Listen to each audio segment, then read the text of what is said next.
Is there a chance the New Orleans Saints can pull up the upset and defeat the San Francisco 49ers during week 2 of the 2025 NFL regular season slate? I would give it a 45% chance of happening, but you never know. Yo, what's good? This your boy Derek Branch here at SportsView360.com, covering the New Orleans Saints. We're going to continue our way too early game preview series for the New Orleans Saints. Next up on the slate is the San Francisco 49ers, which is also the second opponent from the NFC West. Once they're done with the 49ers, they'll take on the Seattle Seahawks. So that'll be the three NFC West teams in a row the Saints will face. The 49ers and the Saints, there are no strangers to one another. You can date it back to their time in the NFC West where they were rivals, and they had Joe Montana, Jerry Rice, Steve Young, John Taylor, Brent Jones, Tom Ratham, T.O., the whole 9 yards. They're familiar with this team. And the 49ers are familiar with the Saints. And the Saints had the Dawn Patrol and Drew Brees, Aaron Brooks. This is a rivalry that's been going on a long time. Some years there have been years where the 49ers were clearly the better team, and there have been years where the Saints had good teams. So this rivalry is, these teams are no strangers to one another. Now, as for the 49ers, last season, to recap it, they're coming off a bad year. A really bad year. One of the worst they've had in a long time. I would say since the COVID year. They went 6-11. Clearly didn't repeat as division champions. The division title went to the Los Angeles Rams. Finally, they just had a bad year.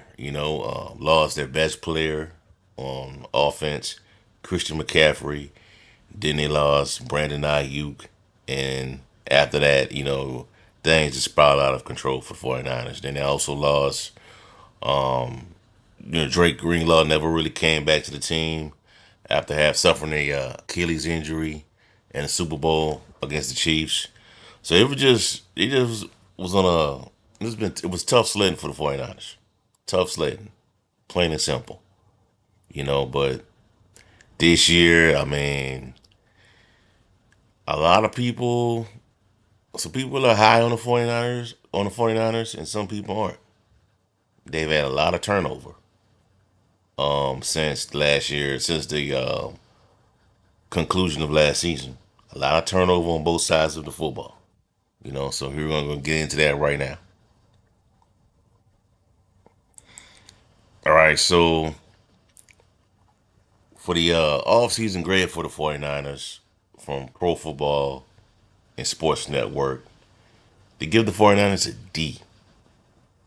A D.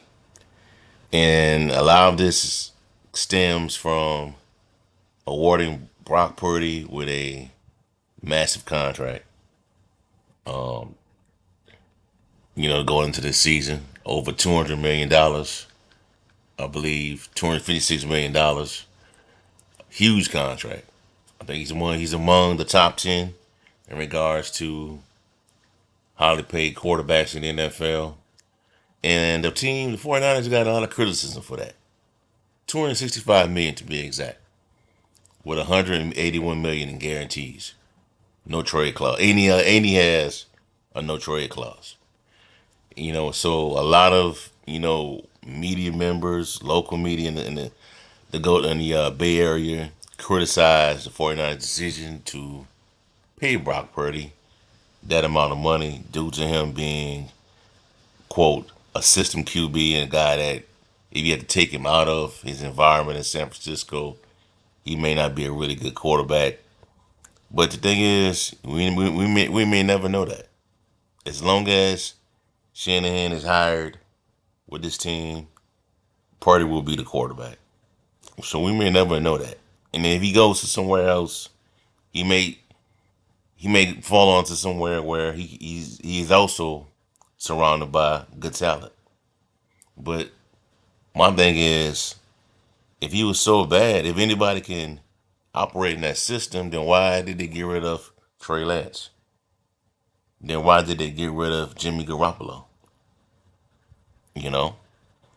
But anyways, man, the 49ers are D for their offseason moves, for their offseason transactions. They had a lot of turnover outside of you know, the Brock Purdy signing. And many believe that a lot of this had to do with the Brock Purdy's contract had a lot to do with the 49ers gutting this roster. So this we're gonna go ahead and just go over some of the names that they lost. They lost. You traded Debo Samuel, traded Jordan Mason, Jalen Moore gone, Aaron Banks gone, the safety, Talonga Hufanga, he's gone. Jafarius Ward was a player that was going to sign with the Saints until last minute. He signed with the Indianapolis Colts. You lose Drake Greenlaw, who's the running mate of Fred Warner. You lose Javon Hargrave, lose Malik Collins, and you lose Leonard Floyd. So they lost a lot of impact players on both sides of the football. They just did. But this is the San Francisco 49ers. They're still a really good football team. You still got Christian McCaffrey. You still got Brandon Ayuk. You got Jawan Jennings. You still have George Kittle. Got Nick Bosa. You got Fred Warner, even though he doesn't have his running mate, Drake Greenlaw. You got Fred Warner. So you still got some talent on this team. You bring in Demarcus Robinson. Mac Jones is the backup. Um, Luke Farrell, Trey Brown, Jason Pinnock. You drafted Mikael Williams in the first round. Nick Martin, linebacker. C.J. West, defensive tackle. Alfred Collins, Jordan Watkins, and running back Jordan James. I believe those are your rookies. Now, here's the thing, though. Here's a caveat right here, though. The Saints have a shot to beat the 49ers. This probably going to be the best time, the best chance to knock off the 49ers. Based on, they don't have, right now, Brandon Ayuk may not be 100% by the time he returns to the team. Um,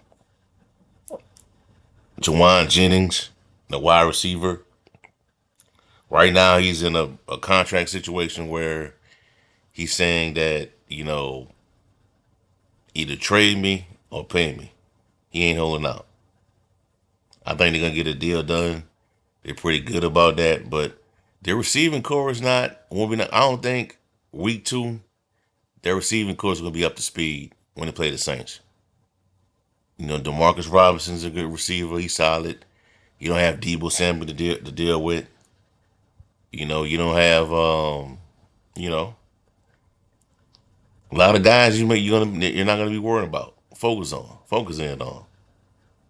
You know, so that chance for the Saints to win, but man, this is the right time to do it, to get it done. Now the 49ers, even though the 49ers lost a lot of personnel, they're still expected to be contenders this year. They're still expected to be contenders this year. Not Super Bowl contenders, but with that schedule, they're expected to contend for a playoff berth. You know, you got you open up against the Seahawks. You play the Saints in week 2. Got the Cardinals in week 3. Jaguars, Rams, Bucks. Is it for the most part? Is a easy schedule to me that they can get into the playoffs. So, in regards to being at what's at stake for this matchup, I mean, if the Saints where where the Saints can be affected at with this game is in the future Because let's say they lose this game, right? Down the stretch, when let's just say the Saints get it all together. It all comes together for the Saints. Quarterback play is better. Running game is better. Offensive line is better. And they go on a run. You position yourself for a playoff berth, but you don't control your destiny.